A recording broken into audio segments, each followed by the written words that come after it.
नमस्कार मित्रांनो, मी अंकुर तुमच्या सगळ्यांचं पुन्हा एकदा बरेच दिवसांनी स्वागत करतो। आणि आता सुरू आले चैत्र महिना म्हटला की आपल्या सगळ्यांना ओढ लागते ती म्हणजे आईच्या भेटीची। आणि मी माझ्यासोबत आपल्या गावातील सगळे कोळी बांधव, आपले सगळे मित्र आम्ही सगळे चाललेलो आता आईच्या भेटीला। एकवेळेला आपट्यातून चालत जवळजवळ 60 ते 65 किलोमीटरचा प्रवास आम्ही चालत करणार आहोत। आज आमचा पहिला दिवस। काल गावातील छबिना झाला, त्याची झलक मी आपल्या इंस्टाग्रामवरती टाकलेलीच आहे। आता आपटा तो कोळीवाडा हा प्रवास जो आहे तो तुम्हाला माझ्या यूट्यूब चॅनलवर पाहायला भेटणार आहे। त्यामुळे चॅनल सबस्क्राईब करा, व्हिडिओवरती कंटिन्यू राहा, लाईक करा तुम्ही सगळे लाईक करा आणि सबस्क्राईब करा। हो आता पालखी गेलेली आहे पुढे, आणि आम्ही थोडंसं लेट झालाय, चाललोय। पूर्ण केलं लेट्स गो। तर मित्रांनो, 100 वर्षापेक्षाही जुनी परंपरा असणारी अशी ही आपटा कोळीवाड्याची आई एकविरेची मानाची पालखी। आणि या पालखीचा हा सोहळा म्हणजेच पिढ्यानपिढ्या बदलत गेल्या, परंतु तोच उत्साह तोच जल्लोष दरवर्षी आपल्याला पाहायला मिळतो। दरवर्षी नवीन पिढी या उत्साहात सामील होते, परंतु त्यांचा जल्लोष, त्यांचा उत्साह, त्यांची एक्साइटमेंट अगदी शिगेला पोचलेली असते। सर्वजण मनाने आणि भक्तिभावाने या सोहळ्यात सामील होतात। आणि आपटा ते कार्ला असा जवळजवळ 60 ते 65 किलोमीटरचा प्रवास आनंदात, मजेत आणि उत्साहात पूर्ण करतात। त्याचाच तोच प्रवास दाखवण्याचा माझा हा छोटासा प्रयत्न ह्या ब्लॉगमधनं मी तुम्हाला दाखवत आहे।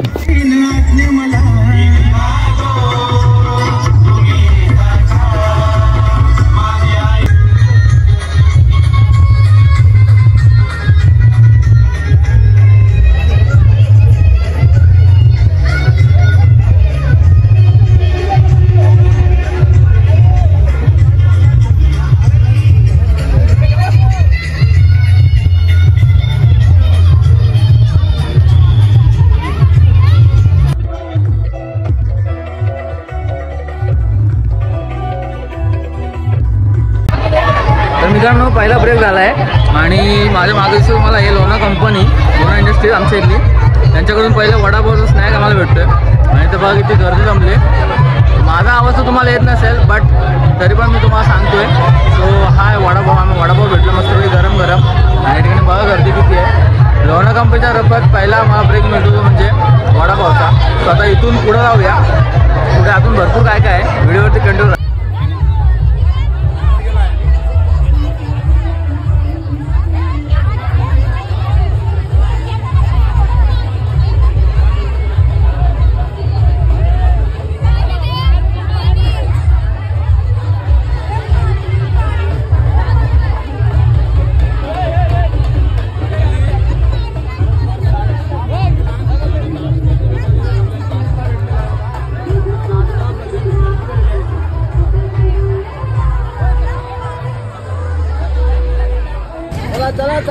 चला हे या महिला वर्गाचा प्रकार आहे।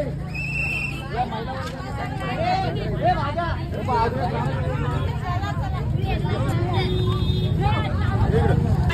मित्रांनो, आता आलो मी गुलसुंद्यामध्ये आणि इथं महिला आपल्याला बचत गट यांच्याकडून इथं वेपर्स वाटत आहेत।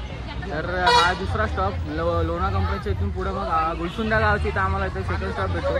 तिथं पाण्याची बाटली आणि खाण्यासाठी, म्हणजे आपल्याला चालताना थकान वगैरे व्हायला नको म्हणून खाण्यासाठी वगैरे इथं वेगवेगळे पदार्थ हे लोक गावकरी जे भक्त असतात ते त्यांच्या परीने मदत अशी करत असतात। तर आता इथं वेपर्स वगैरे वाटतात महिला बचत गटाकडून, तर ते आम्ही घेतले आणि आता परत पुढे निघालो कारल्याच्या दिशेने। तर ह्या सगळ्या आमच्या गावातल्या बायका आहेत, त्या पण चालत निघाल्यात आपल्या गावातून कारल्याकडे। जय चला।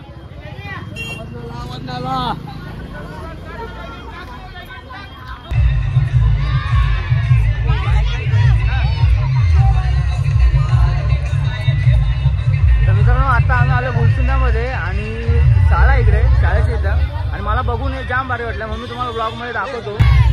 तर बघताय ना मित्रांनो, तर ही आहे शाळा, तुंगारण शाळा। आणि शाळेतली सगळी मुलं जी आहेत ती आरती घेऊन आपल्या आईच्या भेटीसाठी, आईची आरती करण्यासाठी इथं आलेली आहे। ते बघा, तर मला बघून जाम भारी वाटला म्हणून तुम्हाला दाखवा। बोला एकूर आईचा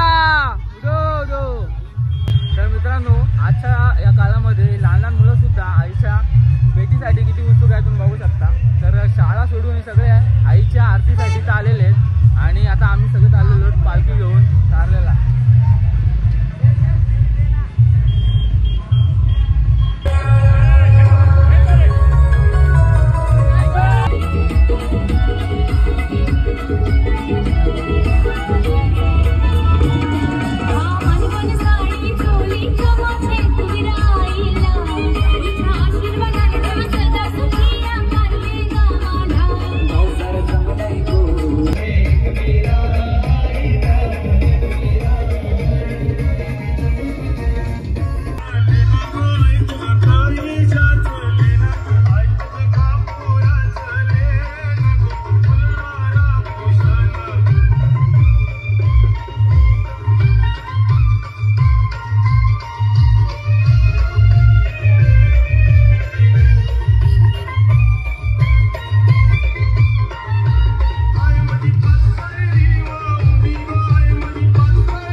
समोसा आहे आणि पाण्याच्या बाटल्या त्यांच्या परीने जे देता येईल ते देत आहेत भाविकांना आणि एक प्रकारे आईच्या चरणीस ते मदत करत आहेत. सो बघू शकता आता सगळे ते थांबलेत आणि आता इथून पुढे मोपाटात आपला हॉल्ट असणार आहे. So enjoy.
आता वाजले 11:30 आणि आम्ही पोचलो ते रिसमध्ये कांब्याला आणि इकडे आता वॉटरमेलन आणि थंडा वगैरेची सोय यांनी केली गावकऱ्यांनी. सगळे आपले पालखीवाले आपले भक्त जे आहेत सगळे इकडे थांबले.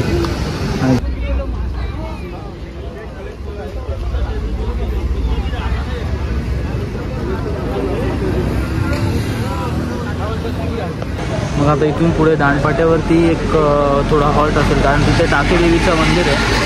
तर असं म्हणतात की ती आईची बहीणच आहे, तर तिची भेट घेऊन मग पुढच्या प्रवासाला आम्ही लागणार आहोत. तर तिथून दांडपाटा एक 5 किलोमीटरवरतीच आहे. चलो.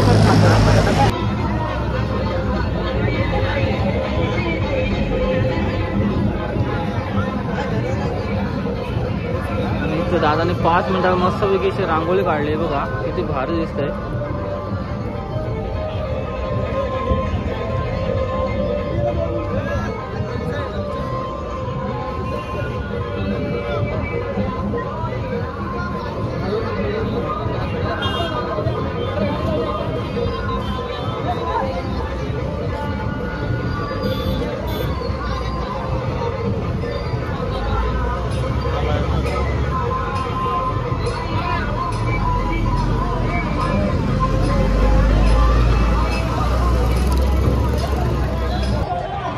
आता आलो आम्ही दानपाट्यावरती. हा आहे दानपाटा आणि सगळेजण थांबलं कारण पालखी मागं आहे आणि इकडे आहे आपल्या टाके देवीचं मंदिर. तर आईची भेट होईल आणि नंतर मग आपण निघणार आहोत ते कारल्याला. इकडून हा जुना मुंबई पुणे हायवे, त्याच मार्गाने आपल्याला जायचं आहे कारल्याला.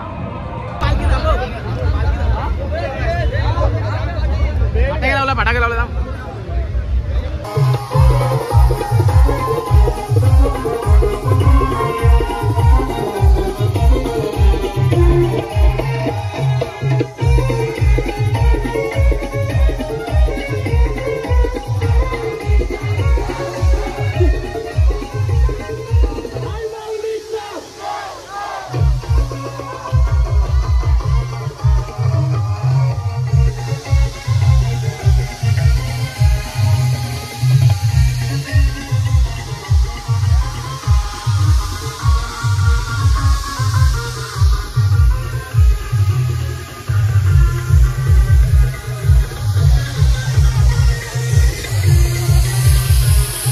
पालखीचा बेस्ट पार्ट म्हणत असाल तर मी तर सांगेन ती म्हणजे ही थंडगार अशी लस्सी. म्हणजे या तळपत्याशा उन्हामध्ये पालखी घेऊन चालत असताना घसा तर सुकलेला होताच, पण चौकला आलो आणि ही थंडगार अशी लस्सी पिल्ली, अगदी मन तृप्त झालं.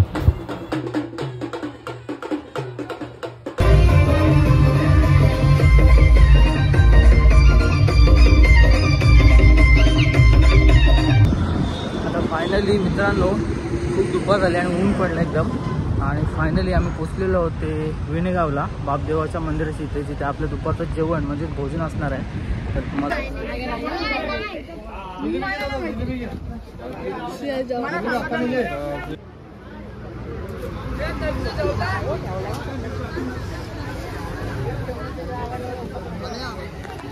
तर मित्रांनो आता मस्तपैकी इथे जेवण वगैरे केलं आहे आणि आता आम्ही थांबलेलो इथे आरामाला. अजून पालखी आपली आलेली नाही आहे आणि सगळेजण बघू शकता तुम्ही इथे जेवणाला बसले आहेत, मस्तपैकी जेवण वगैरे करतात. आता थोडं इथं आराम करू आणि मग निघू डायरेक्ट खोपोलीच्या वाटेला. हां अंकुरचे ब्लॉग.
इथे आणि इथे आम्हाला मस्त बदाम मिल्कशेक भेटलाय.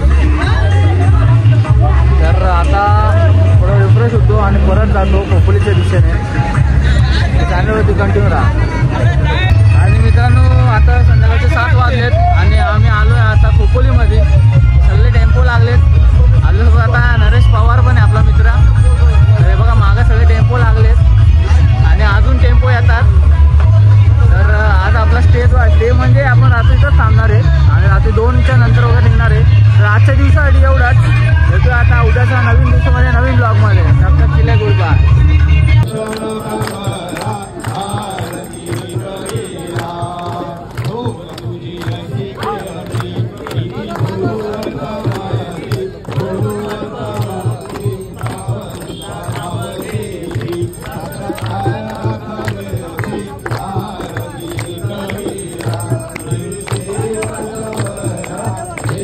मित्रांनो यावेळेला मनोरंजनासाठी ऑर्केस्ट्रा पण होता, परंतु अनफॉर्च्युनेटली आपली बॅटरीच कमी झाली आणि मी जास्त शूट करू शकलो नाही. पण ऑर्केस्ट्राची एक छोटीशी झलक तुमच्यासाठी